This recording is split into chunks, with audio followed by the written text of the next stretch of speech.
The Compartment, and A Small Good Thing by Raymond Carver, from the collection called Cathedral, collection of short stories. In The Compartment, we have a man who is traveling in a train, and he is going to see his son, who lives now in Strasbourg. The reason he's worried is that I have something new over. He doesn't know exactly what it is, and he's interested. A small good thing.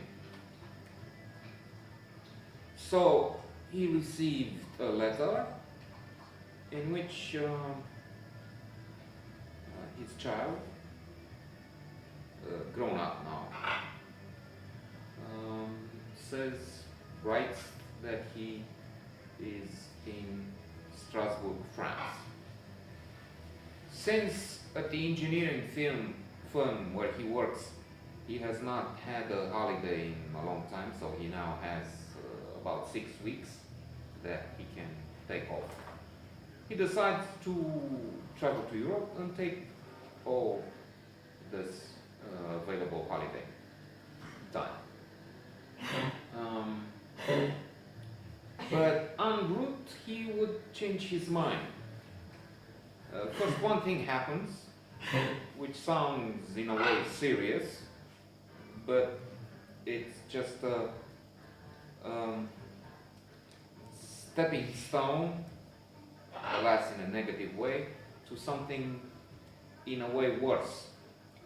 Or, in fact, if I think about it, it's the realization that what is happening is not the way it should be, and this incident,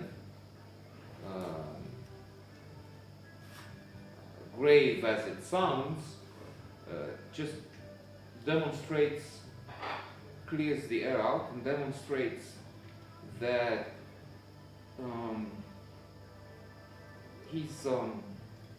what he's doing is wrong. So what happens is this: he goes to use the lavatory on the train. There's a curve and he has problems with his balance.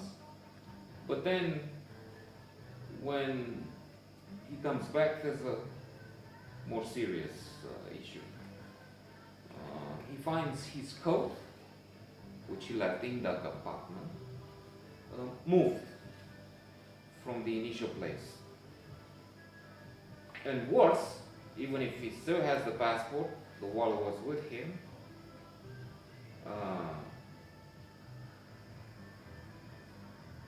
Alhamdulillah, an expensive watch, which he has bought as a gift for his son, is missing. He's trying to wake up the other man, but he doesn't speak English, so they just make signs.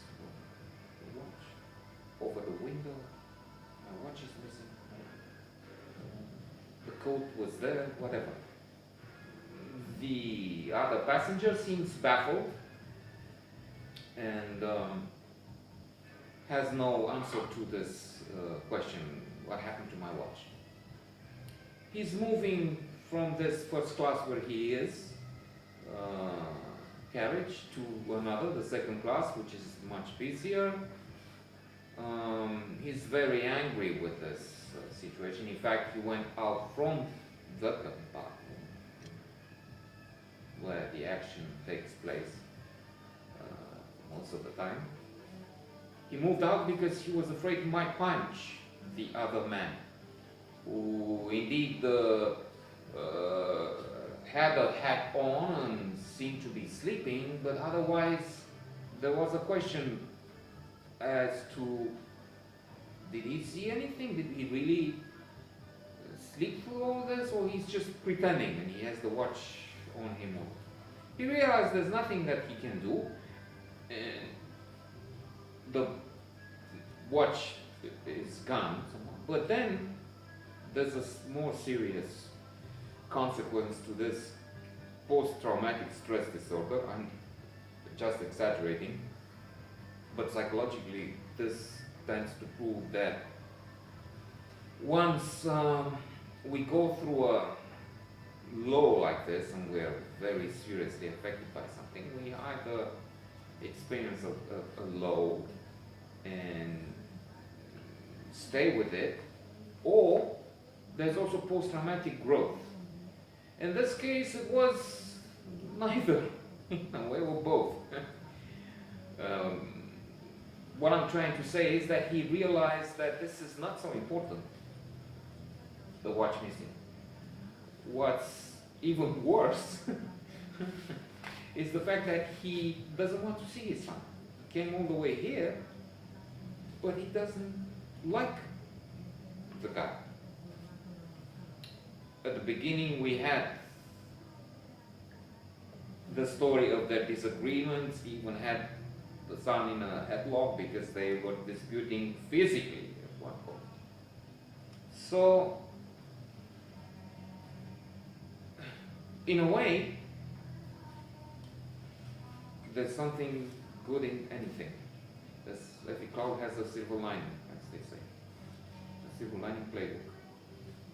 A movie. Here, the theft of the watch helped him realize that he's going in the wrong direction. Helped him see problems in his life. Whether he solves them or not, that's another matter. But he takes some steps, and if you read, you'll see why.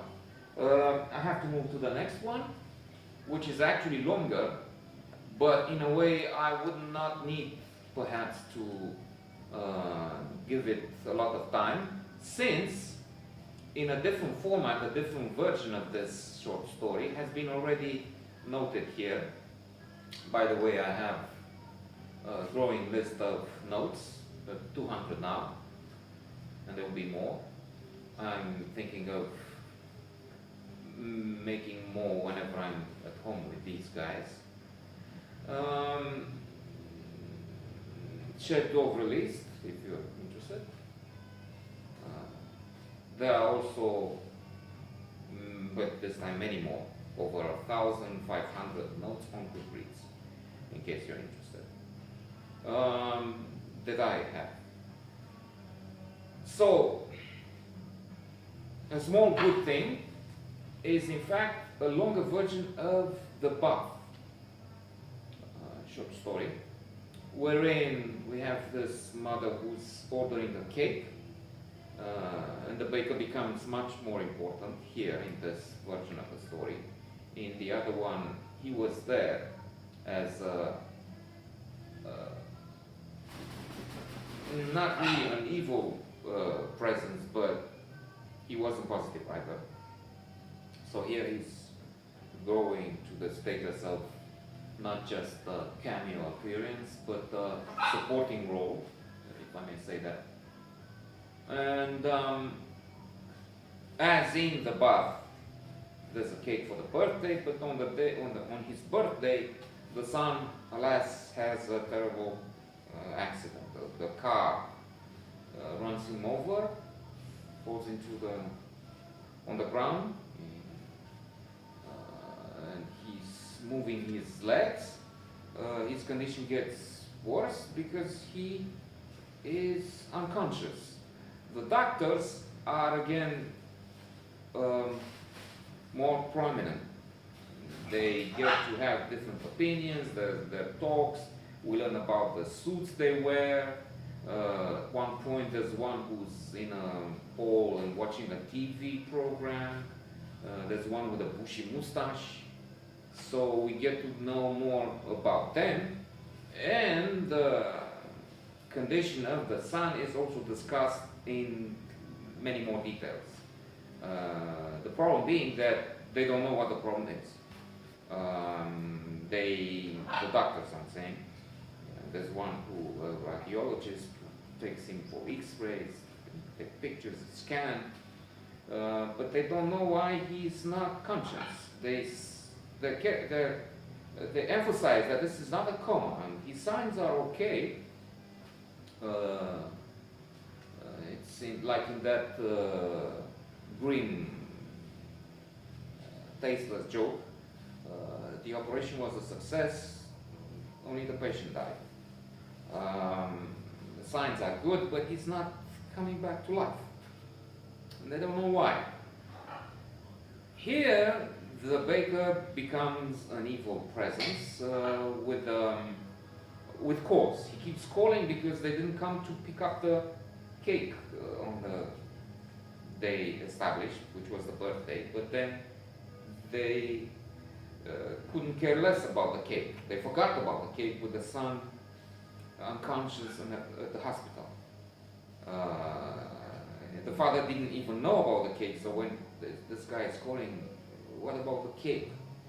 And look, you now, you pretend and so on. The baker is aggressive, doesn't clarify the situation. The man, the father, is not into this.